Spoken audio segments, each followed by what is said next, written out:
At 10 years old, they're wearing full Gyaru makeup, sporting super long nails, and spending 100,000 yen a month on fashion. This isn't a Halloween costume, this is the new Gyaru. And they're being trained by the woman who invented the look, their mothers. If you thought Gyarus were dead, think again. Hi, I'm Julie. I grew up in Japan and now living in America. I spent over 50 hours researching the Gyaru culture, watching documentaries, and even tried parts of the lifestyle myself.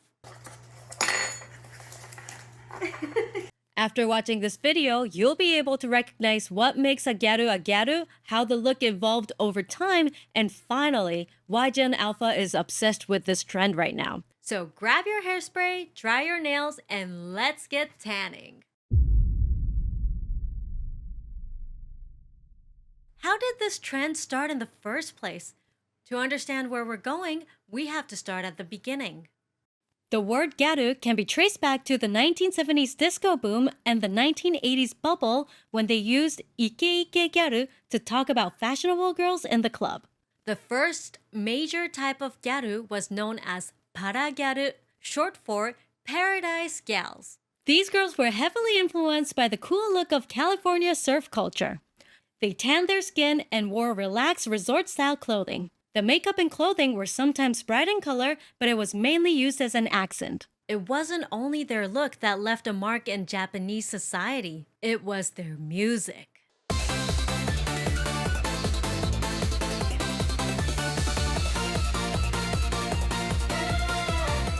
Parapara and Eurobeat became very popular, especially for the Gyaru crowd.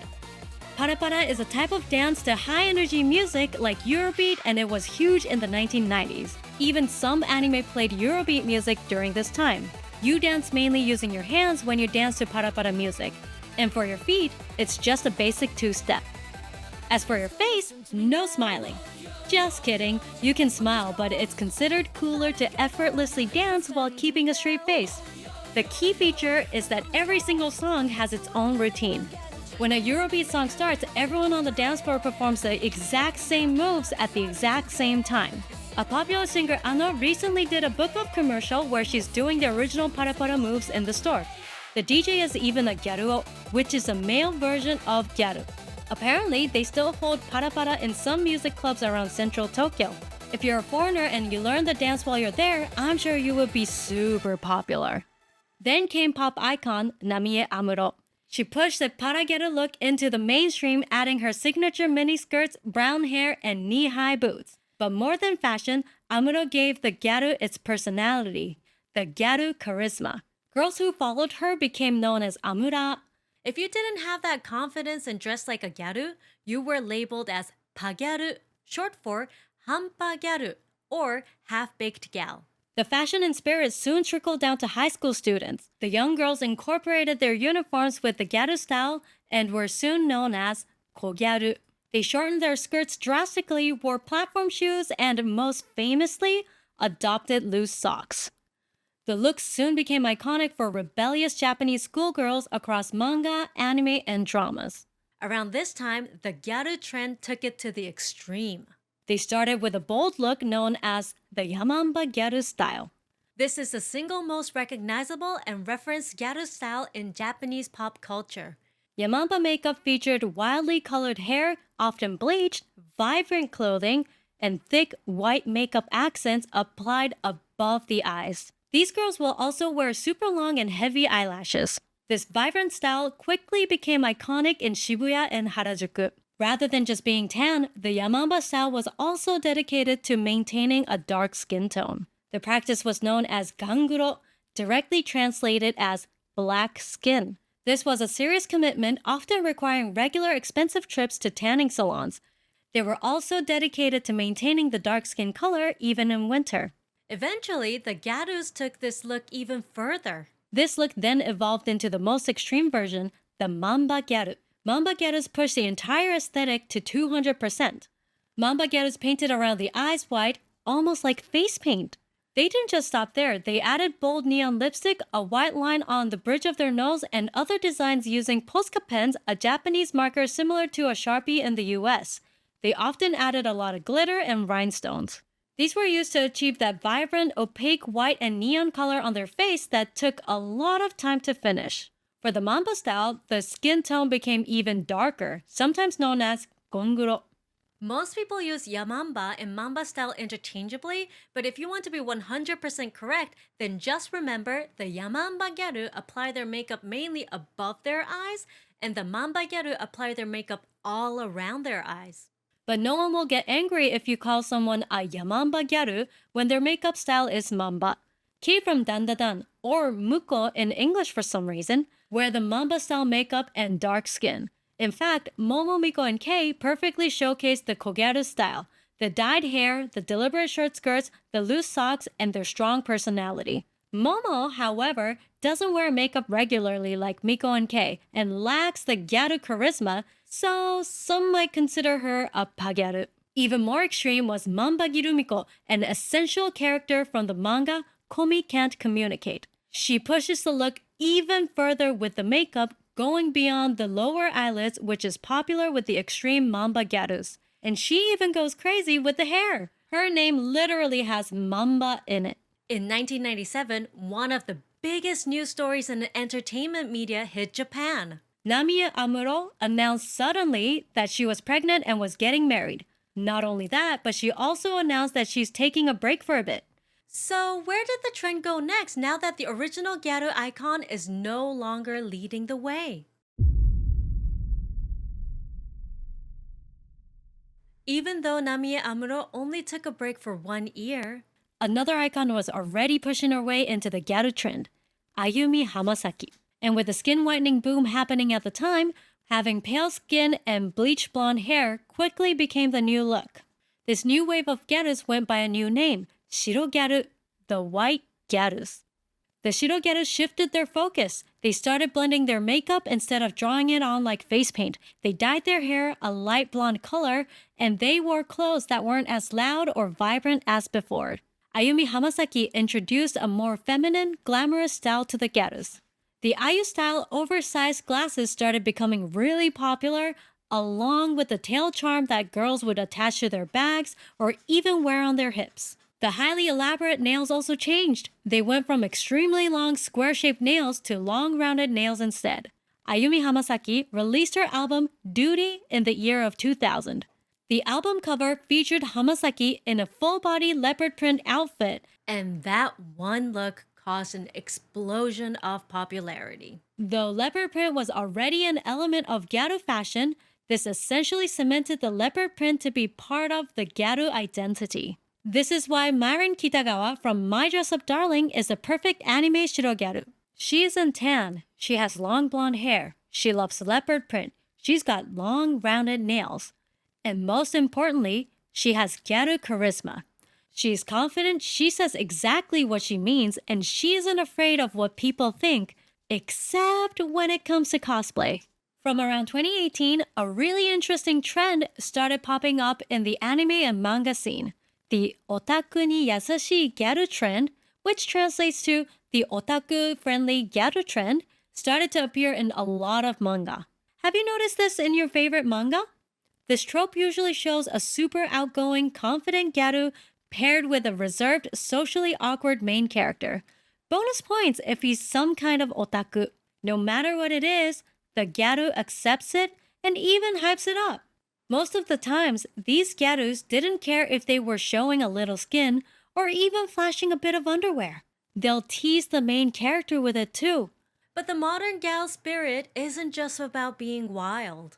It's about lighthearted, carefree delinquency paired with confidence and not caring what other people think. What's interesting is the otaku ni yasashii Gyaru trend mainly started appearing in manga suddenly after 2018. My Dress Up Darling, 2018. Komi Can't Communicate, 2016, but Manbagi first appears in 2018. Dan Da Dan, 2021. Hokkaido Gals Are Super Adorable, 2019. Anjo the Mischievous Gal, late 2017. And My Roomie is a Dino, 2019. So that brings us to the next question. Where does that leave the Gyaru trend now?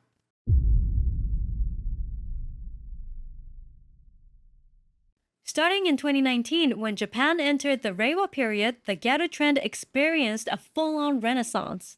But this new generation of Gyaru is taking a very different approach. In the age of the Reiwa Gyaru, the focus is now on being unique, clean, and inclusive, no matter the style. This is the Neo-Gyaru movement. It takes inspiration from the classic Gyaru era and blends it with K-pop, street fashion, and modern internet culture. Chanmina, one of today's most popular artists in Japan, has become a leading figure in the Neo-Gyaru movement.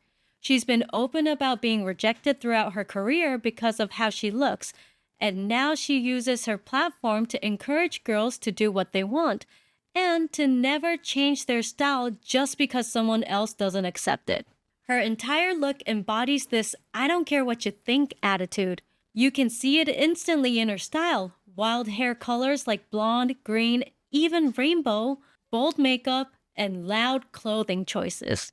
She even created her own contact lens brand, Gal Never Die, and packaged them to look like the 1990s and early 2000s flip phones. The jeweled flip phone aesthetic was huge with Gyarus back then, so it's a perfect homage. And in 2025, Chanmina took it even further. She launched a girl group called Hana, formed through an audition show called No No Girls. It's a group made up of girls who were once rejected but now stand strong, confident, and completely themselves. While the Neo-Gyaru trend moves forward, what happened to the old Gyarus? Well, some of them simply grew out of it, and others? They're now training the next generation of Gyarus. The Kogyaru trend has shifted to Gen Alpha. If you search for Kogyaru today, you'll find elementary school students in Japan wearing full Gyaru makeup and styled hair. So how are these kids getting influenced? They weren't even born in the 1990s or even the early 2000s. Their mothers, the Moto Gyaru, which means ex-Gyaru or Gyaru mamas, are the ones shaping the new generation. These moms are dedicated supporters, often passing down the clothes and accessories from their own Gyaru days. More importantly, while older Gyarus were often tied to a delinquent image, this new generation is the complete opposite. They're actually very well behaved. Their mothers, enforcing a strict code of conduct, believe that the best way for their daughters to gain social acceptance is through good manners and academic discipline. The rule is simple and absolute: homework first, behave, or no modeling activities. As one mother puts it, manners above all else. If my daughter has good manners, people will support her regardless of her appearance. This mix, flashy on the outside, serious on the inside, is exactly why schools are starting to tolerate the trend, seeing it as a new expression of children's diversity. Some elementary schools have even begun allowing dyed hair. And the craze is massive. The Kogyaru account has over 1 million followers across multiple social media platforms and 11.5 billion total views. But here's the real question. What Gyaru style is taking Gen Alpha in a completely new direction? It's called Hime Gyaru, the Princess Gyaru. These girls shifted toward an ultra-feminine look, blending gothic Lolita elements with classic Gyaru charisma. Their clothing and makeup moved from loud and vibrant to soft pastels, whites, and pinks. And Hime Gyaru started adding ribbons everywhere, in their hair, on their clothes, and even on their faces. Let's talk about the biggest figure in this trend, Riripi-chan. She's 11 years old at the time of this video, and she's already a massively popular Gyaru influencer. And the reason she embraces this style? Her family. Her mom and dad were both ex-Gyaru and ex-Gyaruo, and they actively encourage her to have fun with fashion and makeup. Even though she's only 11, her influence is huge. She has over 260,000 followers across TikTok, YouTube, and Instagram. She's appeared in fashion magazines, shown up on TV interviews, usually alongside her mom, and she's already a celebrity among kids. She's even had her own concerts. Well, concerts is a strong word. She doesn't make music, but she goes on stage across Japan dancing for her fans. And recently, Riripi-chan formed her own princess idol group, Himerabu, with 5 girls including herself. She and her mom were part of the audition, deciding who could join this group. Her lifestyle is also, how do you say it, quite princessy. Her family home is an elaborate all-pink space, and people describe it as a fairy tale castle. Her passion for the style isn't cheap either. According to Riri-chan's mom, she spends around 100,000 yen each month. That's over $639 on beauty and fashion just for her daughter. Riri-chan does all of her makeup and hair, often using high-end cosmetics which also have princess vibes. On top of that, she adds bows and hearts on her face to complete the Hime Gyaru look. She even sleeps in a custom canopy bed, a princess bed, literally, that costs 3 million yen, which is over 19,000 US dollars. And as the princess-like Hime Gyaru style grows, another figure has been gaining a huge influence among kids in Japan. Let's talk about Shinako. She's technically an idol, and while she hasn't publicly called herself a gyaru, her style and her audience line up perfectly with the new age kogyaru trend. Her outfits are usually pink and purple, full of tulle, fluff, and soft textures that give off a yume kawaii or dreamy cute impression. This vibrant, unique style, perfect for dancing and stage performances, ties her directly to the energetic, colorful side of the modern gyaru culture. As an idol, she uses her platform to promote healthy and positive habits for young girls. Her key messages include, have fun, don't take unnecessary risks, and very simply, brush your teeth. She even released a music video called Hara Hara, a pun combining the word for teeth with Parapara, the iconic gyaru dance style from the early 90s. The whole song is a fun, catchy reminder for kids to take care of themselves. Shinako has collaborated with idol groups like Fruit Zipper and Cutie Street, worked with other artists like Kote no Kento, and even partnered with huge Japanese brands like Family Mart. And with creators like Shinako shaping the next generation, the gyaru trend isn't dead. They're coming back stronger than ever. Whether it's the tan-skinned 90s gyarus or the new age neo-gyarus, gyarus are showing up everywhere. They're in music videos, anime and manga, commercials, TV shows, social media, and pretty much everything in between. These days, it's almost impossible to watch TV or go online without seeing some kind of gyaru influence. Even Tokyo Girls Collection, one of Japan's biggest fashion events, made its entire 2025 theme all about 1990s and 2000s gyaru culture. And Uniqlo is selling loose socks again, the iconic kogyaru staple. But despite all the changes over the years, a few things about the gyaru culture have never changed. Their sense of community, their bold self-expression, and that little spark of, I don't care what you think. Because gyaru isn't just a look, it's a mindset. So tell me, which gyaru style is your favorite? Was there any style you'd like to try? I'm really curious. Let me know in the comments. If you enjoyed learning about these Japanese trends, make sure to follow and subscribe for more deep dives into Japanese culture. And if you're interested in a story of a fan that made a Japanese idol famous, you should watch this video next.